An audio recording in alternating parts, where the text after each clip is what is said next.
اور اس پر مزید یہ ہے کہ کیسے بھوک سے لوگوں کو مارا جا رہا ہے.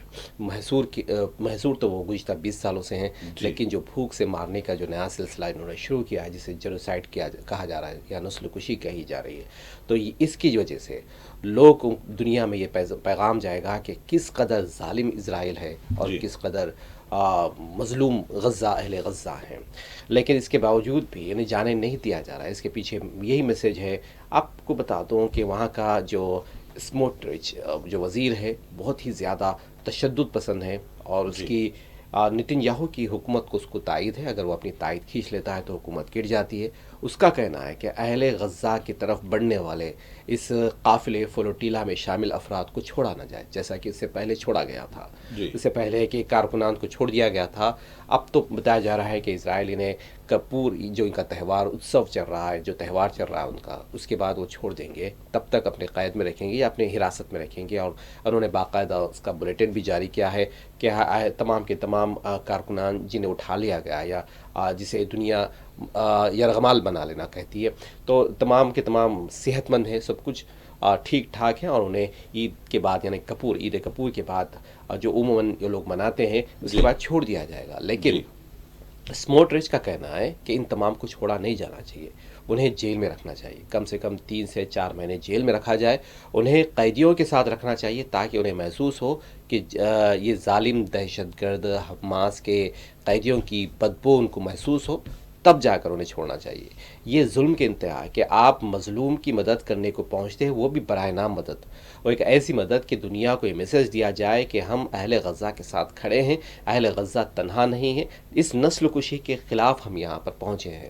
ایسے میسج کو بھی وہ دینا نہیں چاہتے، یہ دنیا میں پھیلانا نہیں چاہتے. لیکن اس کے لیے اسرائیل کی ذمہ داری صرف اسرائیل پر نہیں عائد ہوتی بلکہ امریکہ پر عائد ہوتی ہے. اور چونکہ وہ تمام ممالک جو اسرائیل کی ساتھ دے رہے ہیں، جس میں یورپی ممالک بھی برائے نام سے یا پھر انہوں نے کچھ ہمت دکھائی ہے اور اہل غزہ کے ساتھ کھڑے ہونے کی بات کہی ہے، اور بات ہے کہ ساتھ میں وہ برابر حماس کو بھی کنڈم کرتے رہتے ہیں، حماس کو دہشت گرد تنظیم بھی کہتے رہتے ہیں.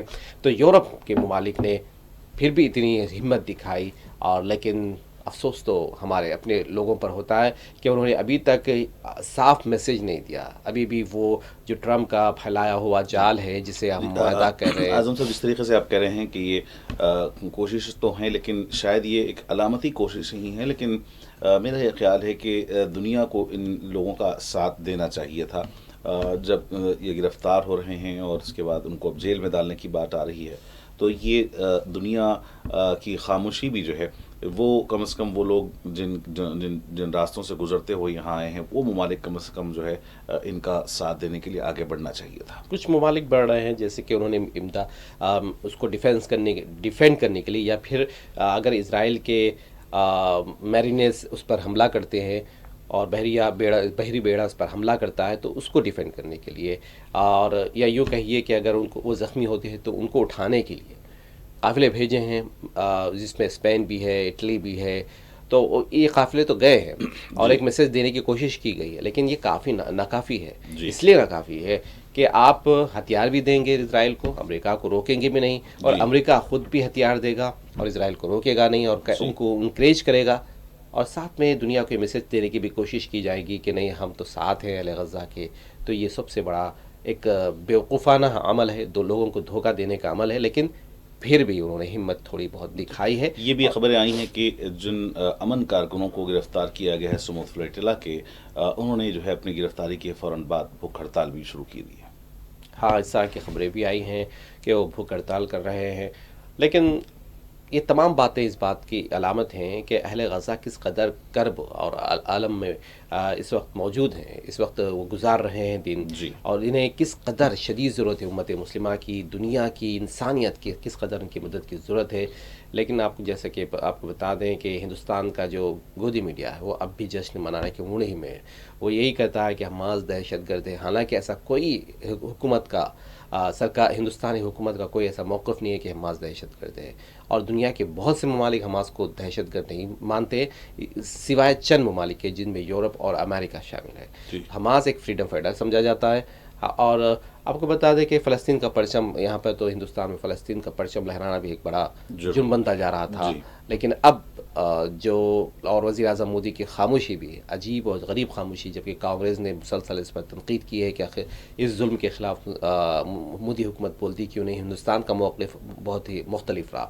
اگر رہی امریکہ کے اس ڈیڈ لائن کی، ٹرمپ کے ڈیڈ لائن کی بات ہے کہ وہ سنڈے تک کا انہوں نے وقت دیا ہے، ایک ایسا معاہدہ ہے جو ممکن نہیں، یہ معاہدہ نہیں ہے بلکہ باقاعدہ ایک اعلان ہے کہ آپ سرنڈر کر دیں، اور اس میں بلکہ نہ صرف سرنڈر کرنے کی بات ہے بلکہ ایک زبردست دھمکی ہے، اور ہر معاہدے کے موقع پر یہ ٹرمپ جو ہے دھمکی دیتے چلے آ رہے ہیں، اور اس مرتبہ بھی انہوں نے دھمکی دی ہے کہ حماس کے ان کے خلاف جو ہے اگر وہ معاہدہ نہیں کرتے تو ان کے خلاف قیامت خیز طوفان ٹوٹ پڑے گا، جو اس سے قبل انہوں نے نہیں دیکھا، اس طریقے کی دھمکی، اور یہ دھمکیاں دی بھی جا رہی ہیں، اور آخر وہ پتہ نہیں کس قیامت کی بات کر رہے ہیں، جبکہ وہ تو قیامت سے روز ہی گزر رہے ہیں۔ ہاں بالکل صحیح آپ نے کہا کہ قیامت سے وہ روز گزر رہے ہیں، اور یہ مودی کا یہ ٹرمپ کا وے آف ٹاکنگ ہے کہ وہ بات ایسی ہی کرتے ہیں، لوگوں کو چمکانے، دھمکانے اور ورغلانے، لالچ دینے کی، اس طرح کی باتیں وہ کرتے ہیں۔ وہ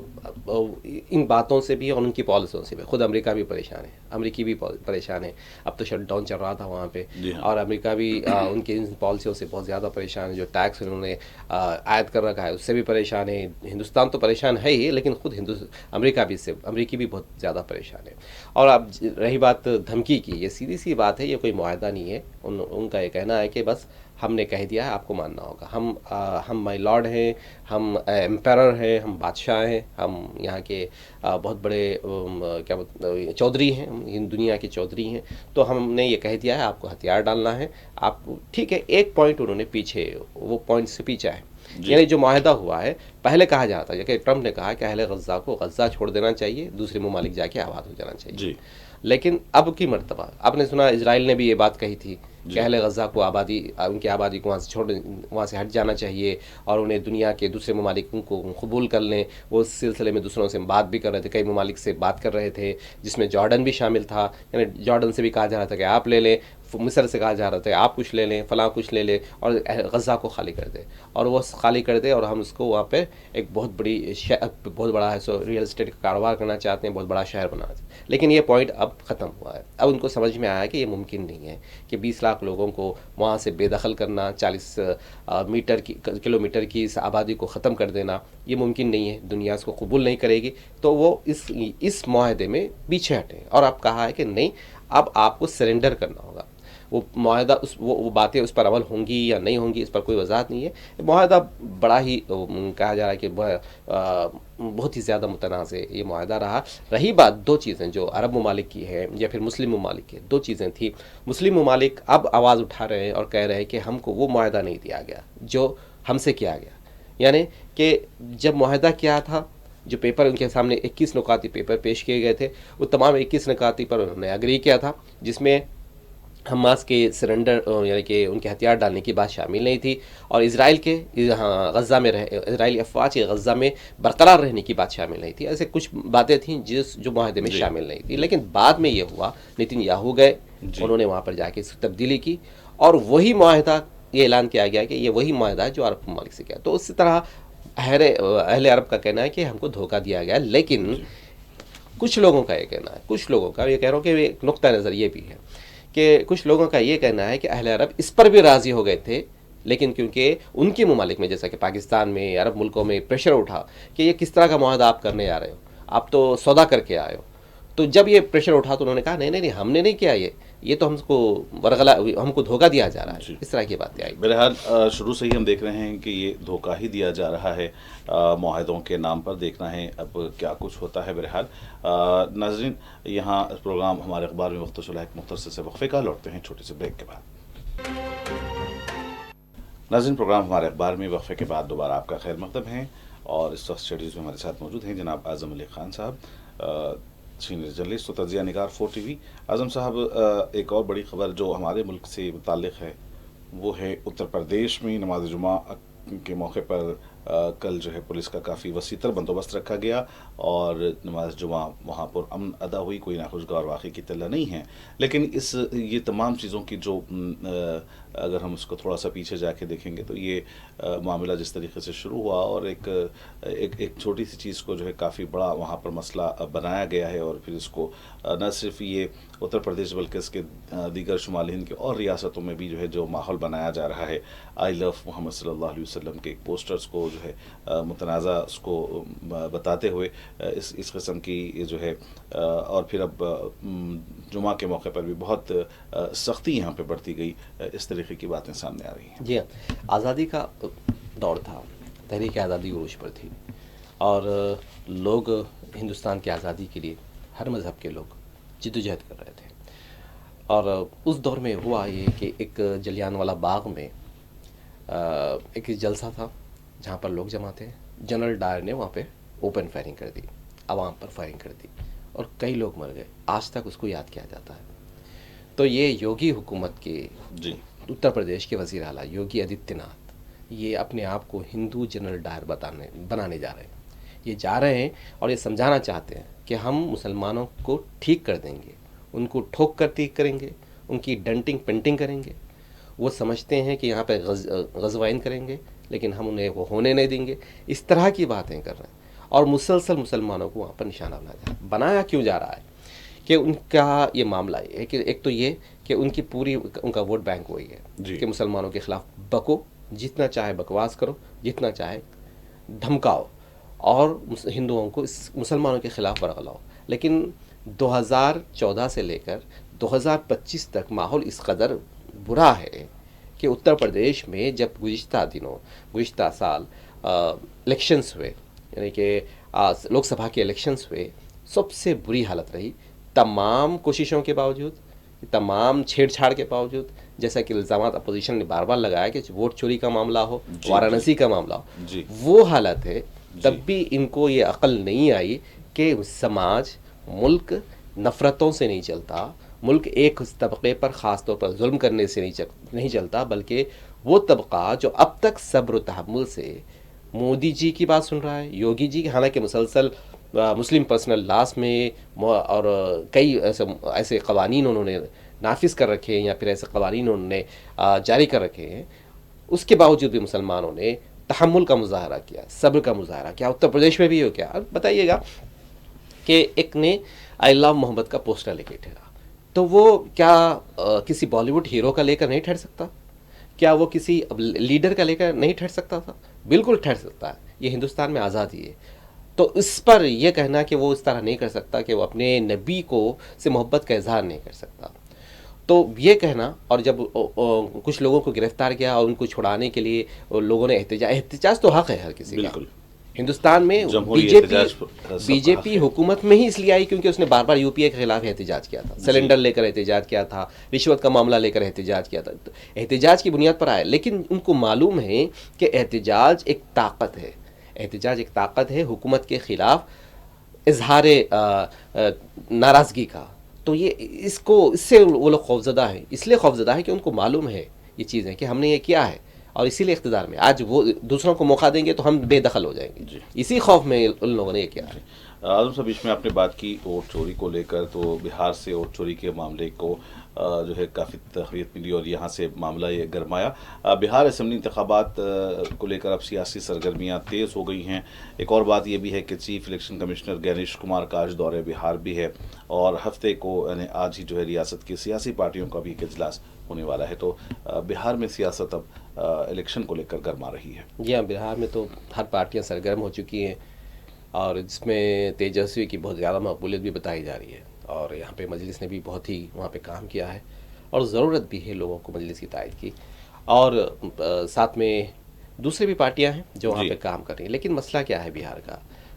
کانگریس نے خاص طور پر راہل گاندھی نے جو ایشو اٹھائے ہیں کہ ووٹ چوری کے ذریعے سے، اور ہم یہ ہونے نہیں دیں گے بہار میں ووٹ چوری.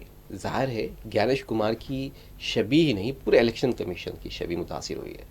ایک ایسا ادارہ جو خود مختار ہے اور جس کی ذمہ داری ہے کہ ووٹ کو شفاف بنایا جائے، رائے دہی کو، ووٹنگ کو شفاف بنایا جائے، اور وہ خود اس میں ملوث ہے. یہ الزامات لگتے ہیں. یہ ہے نہیں ہیں، یہ تو فیصلہ ہم نہیں کر سکتے، آپ نہیں کر سکتے، کوئی فیصلہ نہیں کر سکتا. لیکن جب الزامات لگ رہے ہیں، یہ خود میں یہ خود اس بات کا سوال ہے کہ کیا ایسا ہے. اگر ایسا ہے تو الیکشن کمیشن نے اپنی کیا وضاحتیں دی؟ ایک تقریر کر لینا، کوئی سیاسی پارٹی نہیں ہے الیکشن کمیشن کہ وہ تقریر کر کے چل دے.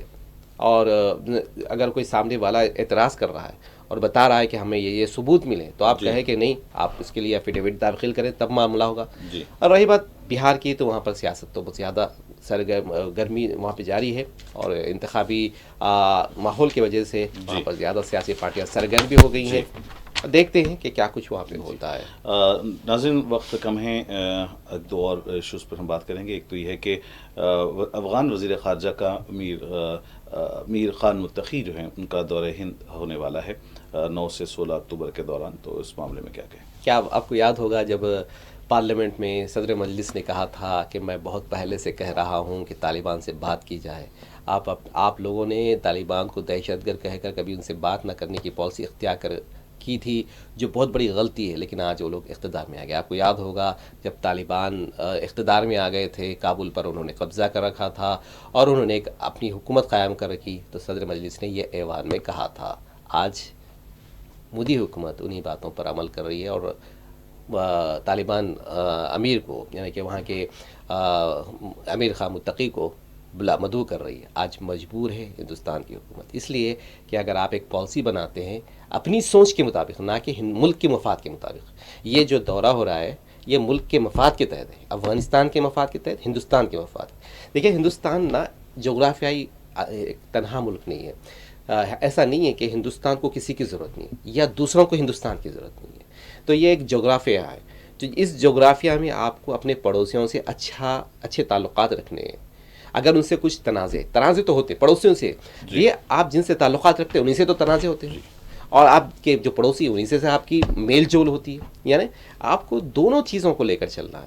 یہ نہیں کہ آپ، ایک دور تھا کہ ہم کہتے تھے کہ طالبان دہشت گرد ہے، ایک دور تھا وہ کہتے تھے کہ طالبان، ہم گڈ طالبان بیڈ طالبان، جیسا کہ اس وقت ٹرمپ نے کہا تھا کہ گڈ طالبان بیڈ طالبان. ہم اس تصور کو نہیں مانتے، ہم تو بہت بڑے ان کو دہشت گرد سمجھتے. آج ہم مدعو کر رہے ہیں. اچھی بات ہے.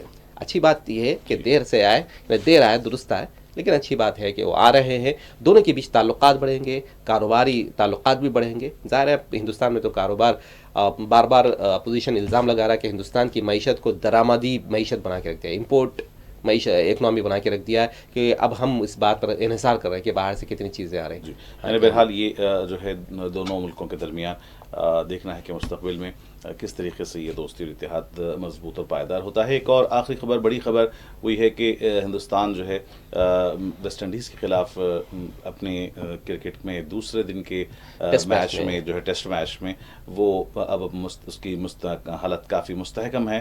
اور کل جوہریل نے اپنی پہلی سنچری، راہل اور جڈیجا کی بھی سنچریاں. تو اس طریقے سے جو ہے دوسرے دن ٹیم انڈیا نے جو ہے 448 رن بنا لیے ہیں گجرات کے احمد آباد میں، اور 5 وکٹ کھو کر. اور جو میزبان ویسٹ انڈیز ہے اس کے خلاف 286 رن کی برتری حاصل کر لی ہے. تو یہ کچھ خبریں تھیں ناظرین جو آج کے اخبارات میں شائع ہوئی، اس پر تجزیہ بھی پیش کیا گیا. اعظم علی خان صاحب، ہم آپ کے مشکور ہیں کہ آپ نے جو ہے آج کی بڑی خبروں پر اپنا تجزیہ پیش کیا ہے. ناظرین، پروگرام ہمارے اخبار میں آئندہ بھی آپ سے ملاقات ہوتی رہے گی. فی الحال اپنے میزبان محمد حسام الدین متین کو پوری ٹیم کے ساتھ اجازت. دیکھتے رہیں 4TV نیوز. خدا حافظ.